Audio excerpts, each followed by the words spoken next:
तेरी मेरी एक जिंदगी, एपिसोड 11। He needs you.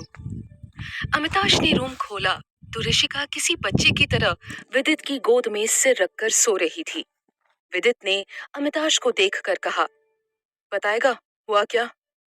अमिताश उसका गुस्सा और नाराजगी समझ रहा था, इसीलिए उसने आराम से कहा, बाहर आजा, यहाँ पाखी है। और ये बोलकर वो रूम से बाहर आ गया। ऋषिका ने उसे ऐसे देखा मानो कह रही हो, मत जाओ। विदित ने प्यार से उसके गाल पर हाथ रखकर कहा, मैं अभी थोड़ी देर में आ जाऊंगा, डोंट वरी। और वैसे भी मैं बाहर ही हूँ, और यहाँ पाखी भाभी है ना तुम्हारे पास। ऋषिका ने पाखी को देखा जो उसे देख रही थी। फिर उसने मुड़कर फिर से विदित को देखा और बोली, ठीक है, लेकिन जल्दी आना। विदित को उसकी मासूमियत पर बड़ा प्यार आया। उसने हाँ कहा और खड़ा होकर बाहर चला गया। अब रूम में बस पाखी और ऋषिका थे। इधर विदित हॉल में आया और अमिताश से बोला, अमित, क्या हुआ था? अमित ने उसे एक नजर देखा। आज उसे विदित की आंखों में अलग ही जुनून दिखा। उसने बस इतना कहा, रुद। और ये बोलकर वो चुप हो गया। तो विदित ने गुस्से में मुट्ठियां कस ली और गुस्से से बोला, उसकी हिम्मत भी कैसे हुई ये सब करने की? मैं उसे छोड़ूंगा नहीं। ये बोलकर वो बाहर की ओर जाने लगा तो राघव ने उसे रोक लिया। विदित ने गुस्से से कहा, छोड़ मुझे रघु, वो इंसान जीने के लायक नहीं है। मैं उसे जान से मार दूंगा। उसकी हिम्मत कैसे हुई रीत को छूने की, उसे नुकसान पहुंचाने की? राघव ने उसे शांत कराते हुए कहा, शांत रह, शांत रह। उसे नहीं पता ऋषिका कौन है। उसे ये भी नहीं पता कि वो हमसे रिलेशन रखती है। और दूसरी बात, वो लड़कियों को सिर्फ एक खेलने का सामान समझता है।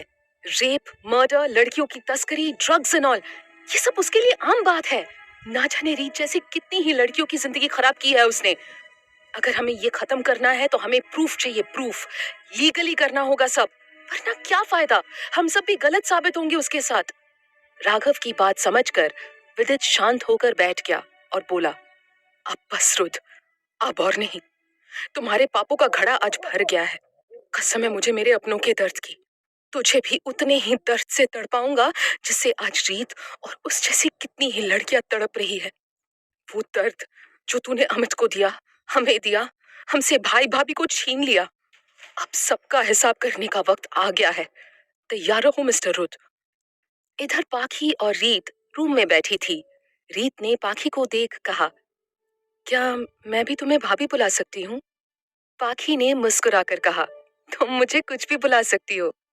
ये सुनकर रीत खुश हो गई और बोली, पता है, माँ ने आपकी बहुत तारीफ की थी। उन्होंने जब बताया कि अमिताश भाई ने शादी कर ली तो मैं बहुत खुश हुई थी। पाखी उसकी बातें सुनकर मुस्कुराने लगी। तभी रीत आगे बोली, भाभी, क्या आप दोनों पहले एक दूसरे से प्यार करते थे? ये सुनकर पाखी बोली, नहीं, जब मैं उन्हें मिली थी तो मैं ड्रग्ड थी। मेरे अपनों ने ही मेरा सौदा कर दिया था। गनीमत थी कि गलती से मैं इनके रूम में पहुंच गई थी, इसीलिए आज यहाँ हूँ, वरना शायद अब तक मैं खुद को खत्म कर चुकी होती। ये सब बातें बताते हुए पाखी की आंखें नम थी और रीत ने ये जानकर कहा, आई एम सो सॉरी। पाखी ने मुस्कुराकर कहा, तुम क्यों सॉरी बोल रही हो? कोई बात नहीं, जिंदगी है, उतार चढ़ाव आते रहते हैं, चलना हमारा काम है। ऋषिका, आज एक अनहोनी टल गई, लेकिन उस शख्स जैसे ना जाने कितने और घात लगाए बैठे हैं, और ना जाने कितनी ही लड़कियों की जिंदगी उन लोगों ने अपनी हवस के चलते बर्बाद कर दी। लेकिन हमें खुद को स्ट्रॉन्ग करना होगा। तुम्हें पता है, उन सबको तुम्हें ऐसे देखकर कितना बुरा लग रहा है? वो सब तुम्हारे लिए परेशान हैं। पाखी ने आगे कहा, मैं समझती हूँ, जो हुआ वो भूलना मुश्किल है, लेकिन रीत, तुम्हारे ये अपने तुम्हारे सारे घाव भर देंगे। बस तुम्हें उनका साथ देना होगा। ऋषिका ने पाखी को देखा और बोली, मैं करूंगी भाभी, मैं खुद को कभी कमजोर नहीं पड़ने दूंगी। उसकी बात सुनकर पाखी मुस्कुरा दी। रॉयल पैलेस होटल, रुत का कमरा। रुत को होश आया तो उसने अपने आसपास देखा। उसे जब ऋषिका नहीं दिखी तो वो गुस्से से चिल्लाया, कहाँ तक भागोगी? एक बार रुत जिस जिस्म की चाह कर ले, उसे पाकर ही रहता है। आज बच गई, पर अगली बार नहीं बचोगी। फिर उसने रुक कर सोचा कि आखिर उसे बचाने वाले थे कौन। रुथ किसी को भी नहीं देख पाया था क्योंकि उसकी पीठ दरवाजे की तरफ थी और अल्कोहल और ड्रग्स की हाई डोज की वजह से वो अपने सेंस में नहीं था। रुथ ने पता लगाने का सोच लिया था। किसी भी कीमत पर ऋषिका को पाना चाहता था और इसके लिए वो कुछ भी करने के लिए तैयार था। हवस की आग ने उसे अंधा कर दिया था, पर वो ये भूल चुका था कि आग चाहे कोई भी हो, इंसान को जलाती ही है। ऋषिका ने खुद को काफी हद तक नॉर्मल कर लिया था, इसीलिए उसने पाखी से कहा, भाभी चलिए ना हॉल में सबके पास चलते हैं। पाखी ने मुस्कुराकर हाँ कहा और दोनों रूम से बाहर हॉल की तरफ चली गई। थोड़ी ही देर हुई थी दोनों को मिले, लेकिन उन दोनों में काफी अच्छी बॉन्डिंग हो गई थी। वो दोनों हॉल में आ गई जहां अमिताश, राघव और विदित बैठे थे। ऋषिका हॉल में पहुंचकर बोली, क्या हुआ, आप सब ऐसे क्यों बैठे हो? क्या आप तीनों ने झगड़ा किया है जो ऐसे मुंह फुलाए बैठे हो? उसकी बातों को सुनकर सबका ध्यान उसकी तरफ चला गया। अमिताश बोला, रीत बच्चा कैसी हो अब तुम? वो उसके पास आकर उसके गले लग गई और बोली, सॉरी भैया, बस मैं डर गई थी और मुझे कुछ भी नहीं हुआ है, मैं बिल्कुल ठीक हूँ। और फिर अमिताश से अलग होकर उसके आगे अपने हाथों को फैलाकर बोली, ये देखिए। उसके चेहरे पर बिखरी मुस्कान और उसकी मासूमियत भरी बातों से सबके होठों पर मुस्कान आ गई। अमिताश ने उसका माथा चूमते हुए कहा, हम सब जानते हैं कि हमारी रीत बहुत बहादुर है। रीत ने ये सुनकर जल्दी से अपनी गर्दन 2-3 बार हाँ में हिलाई। तभी ऋषि बाहर से आते हुए बोला, मोटी क्या करती है तू भी?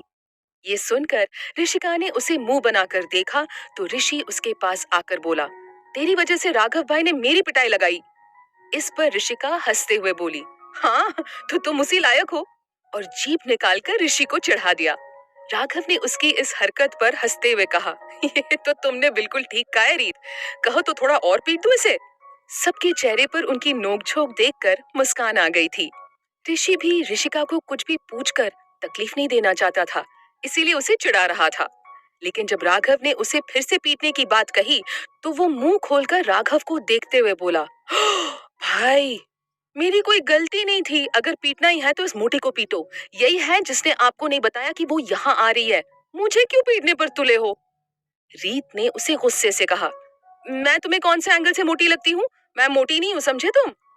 फिर वो राघव के गले लगकर बोली, और रही राघव भाई की बात, वो मुझसे बहुत प्यार करते हैं, तो वो मुझे क्यों पीटेंगे? ये कहते हुए उसकी आंखों में चमक थी। राघव तुरंत बोला, बिल्कुल, हम अपनी प्रिंसेस से बहुत प्यार करते हैं। राघव के ये बोलने पर ऋषिका खुश हो गई। तभी पीछे से आवाज आई, बुई आप तो मुझे भूल ही गए, अब मैं आपसे बात नहीं तोड़ूंगा। ये बोलकर आदित्य ने मुंह फुला लिया। आदित्य को ऐसे देखकर ऋषिका को उस पर बहुत प्यार आया और उसने आदित्य के पास जाकर उसे गोद में उठा लिया और बोली, अच्छा तो आदि मुझसे नाराज हो गया, तो अब जो मैं ढेर सारी चॉकलेट लाई थी उनका क्या करूं? फिर वो कुछ सोचने वाले अंदाज में बोली, हाँ मैं ही खा लूंगी, अब आदि तो मुझसे बात करेगा नहीं। जब आदित्य ने चॉकलेट सुना तो उछलकर उसके गले में अपने हाथों को डालकर बोला, थत्ती आप बहुत थाली चॉकलेट लाए हो। ऋषिका ने उसे देखकर हाँ में गर्दन हिलाई और बोली, लेकिन क्या फायदा, तुम तो मुझसे नाराज हो ना? आदित्य ने झट से कहा, अरे नहीं नहीं, मैं तो बस आपसे मजाक कर रहा था, आप तो मेरी बुई हो ना। इतना बोलकर आदित्य ने अपने दांत दिखा दिए। आदित्य मुस्कुराते हुए बोला, आप मुझे वो चॉकलेट दोगी ना? सब उन दोनों की बातें सुनकर मुस्कुरा रहे थे। ऋषिका ने सोचने की एक्टिंग करते हुए कहा, हम्म हम्म। तो आदित्य बोला, अरे बुई थोड़ा ले हो, आप तो मेरी प्याली बुई हो ना, प्लीज मुझे चॉकलेट दे दो ना। उसका चेहरा देखकर ऋषिका के साथ सबको हंसी आ गई। ऋषिका हंसते हुए बोली, ओके बेबी, बुई आपको ढेर सारी चॉकलेट देंगी। उसके ये बोलने पर आदि खुश हो गया और उसके गाल पर किस करके उसकी गोद से नीचे उतरकर पाखी के पास आ गया। फिर अमिताश ने कहा, आज का दिन ऐसे ही निकल गया, सब लोग रूम में जाकर रेस्ट करो। सब लोग रूम में चले गए। पाखी ने आदित्य को गोद में लिया और उसके रूम में चली गई। अमिताश ने पाखी को जाते देखा तो वो उसे रोकना चाहता था उसके साथ थोड़ा वक्त बिताना चाहता था, लेकिन वो ये भी जानता था कि आदित को पाखी की ज्यादा जरूरत है। इसीलिए वो भी अपने रूम की ओर चला गया। ऋषिका ने अमिताश को देखा और मन में सोचा, भाई, आप हमेशा की तरह खुद को किनारे कर लेते हो ताकि आपके अपने खुश रहे, लेकिन अब जब पाखी भाभी आपकी लाइफ में है तो आप भी खुद के लिए सोचो। ये सोचकर ऋषिका आदित के रूम में चली गई। वहां पाखी आदित के बगल में लेटकर उसे सुला रही थी। आदित ने पाखी को अपने छोटे छोटे हाथों से पकड़ रखा था। ये देखकर ऋषिका के चेहरे पर मुस्कान आ गई। ऋषिका ने पाखी से कहा, भाभी। पाखी ने ऋषिका को देखकर धीरे से कहा, हाँ रीत, क्या हुआ, कुछ चाहिए आपको? ऋषिका मुस्कुराकर बोली, मुझे नहीं, भाई को चाहिए। पाखी उसका मतलब ना समझते हुए बोली, क्या हुआ, उन्हें क्या चाहिए? ऋषिका बोली, आपका साथ। पाखी उसे देखने लगी तो रीत उसके पास बैठकर बोली, भाभी, भाई को आपकी जरूरत है। वो जिन चीजों से गुजर रहे हैं और अब जो चीजें फिर से हो रही हैं, ऐसे में उन्हें आपका साथ चाहिए। वो कहेंगे नहीं, क्योंकि दर्द को अपने अंदर रखना तो उनकी पुरानी आदत है, लेकिन आपको उनका दर्द बांटना होगा।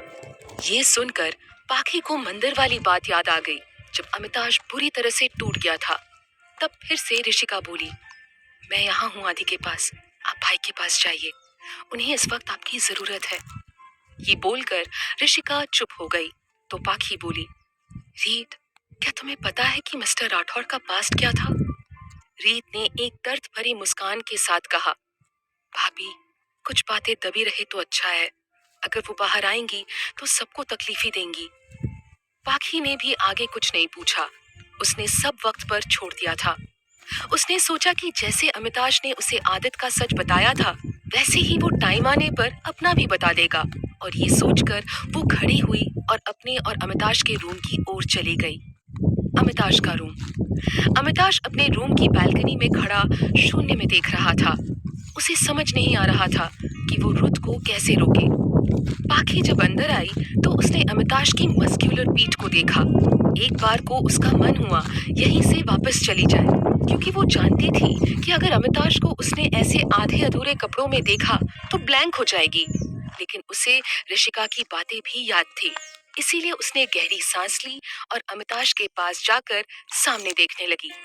जब अमिताश को महसूस हुआ कि कोई उसके पास खड़ा है तो वो बिना उस ओर देखे बोला, आदित सो गया क्या? पाखी ने उसे हैरानी से देख कहा, आपको कैसे पता ये मैं हूँ? उसके इस सवाल पर अमिताश के होठों पर एक प्यारी सी मुस्कान आ गई और वो बोला, तुम्हारे एहसास से, तुम्हारा पास होना मुझे सुकून देता है। तुम्हारी खुशबू से मैं बिना देखे तुम्हें पहचान सकता हूँ। ये सब अमिताश ने पाखी के चेहरे के एकदम करीब होकर उसकी आंखों में देखकर कहा था। पाखी की धड़कनें बढ़ गई थी और अमिताश ये अच्छे से जानता था। पाखी के नजदीक उसका जाना पाखी के रोंगटे खड़े कर देता था, लेकिन वो बार बार यही करता था क्योंकि पाखी उसका सुकून थी। पाखी ने हकलाते हुए कहा, लेकिन मैं तो परफ्यूम यूज ही नहीं करती। बड़ी मुश्किल से पाखी ने ये शब्द कहे क्योंकि अमिताश अभी भी उसके करीब था। अमिताश फिर से मुस्कुराकर बोला, वो परफ्यूम की खुशबू नहीं है, वो तुम्हारी बॉडी फ्रेग्रेंस है, जिसके चलते मैं खुद को तुम्हारे करीब होने से कभी नहीं रोक पाता। तुम्हारी महक मुझे मदहोश कर देती है पाखी। पाखी बस अमिताश को देखे जा रही थी। उसे तो समझ नहीं आ रहा था कि अमिताश कह क्या रहा है। वो जब भी अमिताश को देखती थी तो खो जाती थी, लेकिन उसका करीब आना उसकी बॉडी में एक कंपन पैदा करता था। अमिताश की नजदीकियां वो कभी भी रेजिस्ट नहीं कर पाती थी, इसीलिए अमिताश हमेशा पीछे हट जाता था। पाखी ने उसकी ओर देख मन में सोचा, एक आदमी का खुद को कंट्रोल करना कितना मुश्किल होता है, लेकिन आपने हमेशा मेरी फीलिंग्स को ही प्रायोरिटी दी है। आप इतने अच्छे भी क्यों हैं? आखिर क्या था अमिताश का अतीत? क्या वो पाखी को बताएगा अपने अतीत का सच? क्या रुत ऋषिका को ढूंढ पाएगा? क्या होगा रुत की हवस की आग का अंजाम? अमिताश, विदित और राघव ने अब रुत को उसके किए की सजा देने का सोच लिया है, लेकिन क्या ये इतना आसान होने वाला है? आखिर अब इन सब की जिंदगी क्या मोड़ लेने वाली थी? जानने के लिए सुनते रहिए ये कहानी तेरी मेरी एक जिंदगी, ओनली ऑन पॉकेट एफएम।